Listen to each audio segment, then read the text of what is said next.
All right, so let's continue our discussion of Canada leading up to the Gilded Age.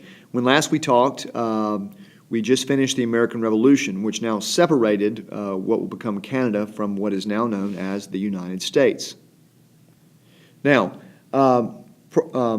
post-revolution, the question of continental ownership was theoretically settled, but practically it was unresolved. There were big questions in the West, for example, and about where the border was. And Britain continued to occupy forts south of the Great Lakes. There were Spanish in the far west, far north of present-day California, by the way. There were Russians in Alaska. So there were lots of questions.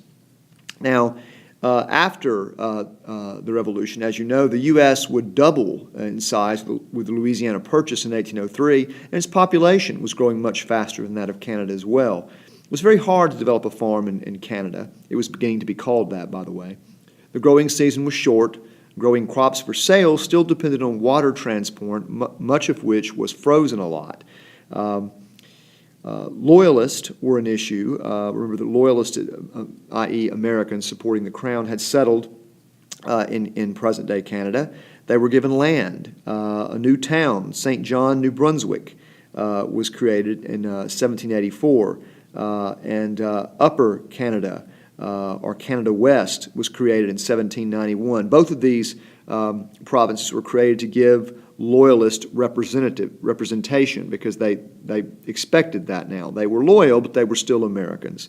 The colonies were costly. Because Parliament had passed the Declaratory Act in 1778, taxes raised in the colonies must be spent in the colonies. This was an issue of concern, though, for Quebec, because Quebec had no means of giving consent for taxes. It had no assembly. Recall that it had not been given one because of the fear of the Catholic French taking part in representative government. Let's talk briefly about the governments running present-day Canada after the Revolution. First of all, they were disjointed. They were sort of like the 13 colonies before the U.S. Theoretically, they were united together. There was a governor in Quebec called the Governor General, and the other governors were called lieutenant governors. Theoretically, therefore, that governor in Quebec was in charge of the whole continent. But in reality, this didn't happen. They sort of operated separately. Government was a pretty simple affair. They operated courts, they collected revenue, ran a post office, ran a military, which included a militia in which all males aged 16 to 60 were expected to serve. But most importantly, they gave away a lot of land. Fewer people and more land in the U.S. meant they gave away a lot of land. An example of this is Colonel Thomas Talbot, was an Anglo-Irish gentleman and secretary to the Lieutenant Governor of Upper Canada. He got 2,000 hectares. A hectare is about 2.5 acres. That was 5,000 acres. So very generous in giving away lots of land. Now, the Revolution did not end North America's ties and interest in geopolitical events elsewhere, particularly in Europe. The Peace of 1783 did not last long. In 1789, the French Revolution began. And in 1792, the French executed Louis XVI. The monarchies of Europe, including the UK, joined against France in a major war beginning in 1793. And so people speculated, would the American Republicans support the French revolutionaries? Thomas Jefferson certainly was inclined that way. And if they did, surely the French of Canada would take up the cause of revolutionary France. A larger, stronger U.S. could swiftly eject the British Army in Canada. So the future of the British Empire in America seemed dim. But the events of the 1790s and 1800s did not follow this logical scenario. Number one, the Americans did not join the war in 1793, experiencing worsening relationships with both France and Britain over the next decade. Number two, when they did finally join the war in 1812, the Americans did not succeed in conquering Canada. And number three, and finally, the French of Canada did not join the French of France to overthrow British rule. Despite British forebodings, the Canadian French, the Canadiens, cultivated their gardens and prospered as never before. They enjoyed the protection of their own laws, the security of their elected assembly, they had one by then, their own Catholic religion, and the autonomy of a province, Lower Canada, in which they were, for the indefinite future, a majority. They didn't want to join the French. Now, this may seem like a tangent, but an important development in the story of Quebec, the Quebec province, was the rise of this mercantile elite in Montreal. Men like Alexander Mackenzie, Simon MacTavish, and the Frobisher brothers. These were people that primarily profited from the fur trade. They married aristocratic heiresses. They socialized in something called the Beaver Club, this social club, very elite club, which still exists today. They built mansions, Beaver Hall. Joseph Frobisher, one of the Frobisher brothers, built Beaver Hall, his country seat. You see it painted here. This group was almost entirely English-speaking and closely connected to trade and finance in London. And this group added weight to the argument that Quebec was too big and important to be deprived of representative institutions. These merchants added their voices to those in London to make Quebec a colony like the others with a legislative assembly. A bill was therefore introduced in Parliament, and it passed in 1791 as the Canada Act. And it created legislative assemblies for all the colonies. A bicameral assembly. It had an upper house, which was an appointed legislative council, appointed for life with provision for hereditary councillors. In effect, it was a Canadian House of Lords. There was a lower house, which was an elected assembly every 4 years. And from that lower house, there was an executive council, similar to the British cabinet, to advise governors and lieutenant governors. Still, the governors and lieutenant governors were still, of course, appointed. Now, the Quebec Act of 1774 had granted support to the Roman Catholic Church, thinking, well, better that than no church at all, through tithes, through force of law by reluctant members.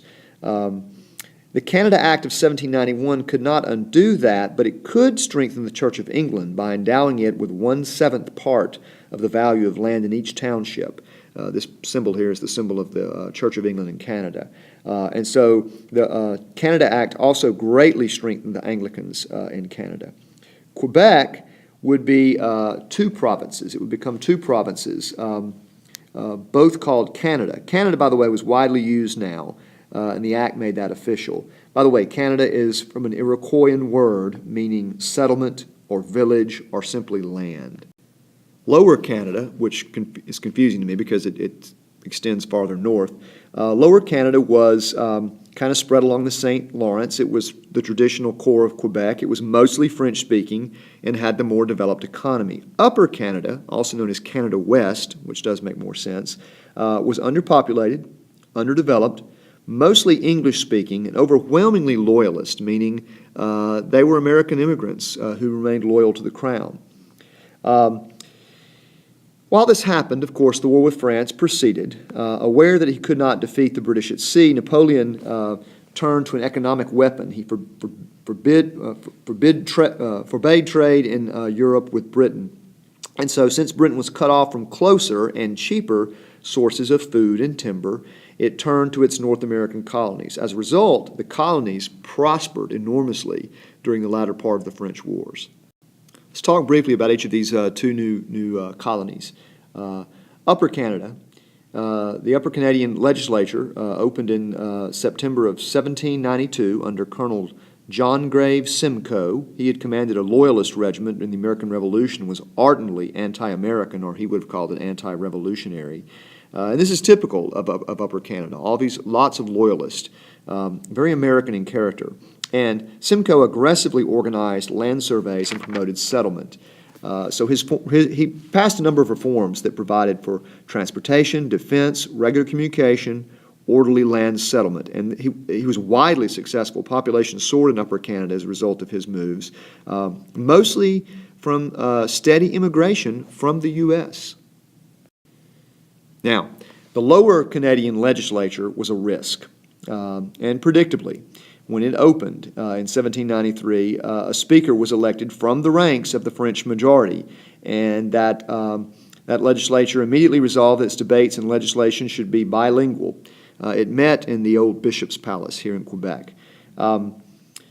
Brits were nervous that many French Canadians would be infested with French revolutionary views. It's probably an overblown concern. The French ambassador to the U.S., however, did urge the Canadians to revolt. But the gentry, the French gentry and clergy, certainly did not identify with the French revolutionaries, which was quite anti-clerical, anti-church, and they promised the British authorities they would keep the lower Canadian orders in line, some of whom were, in fact, sympathetic with revolutionary France. The fact that there wasn't a rebellion among the French, the Canadians, or a revolution was what mattered. As the Bishop of Quebec put it, there was now a clear break between French Canada and its French past. The conquest of 1760 had been a blessing in disguise, saving Quebec from the horrors of revolution and atheism. The French Canadians saw themselves as a continuation of French culture. France itself was now corrupt.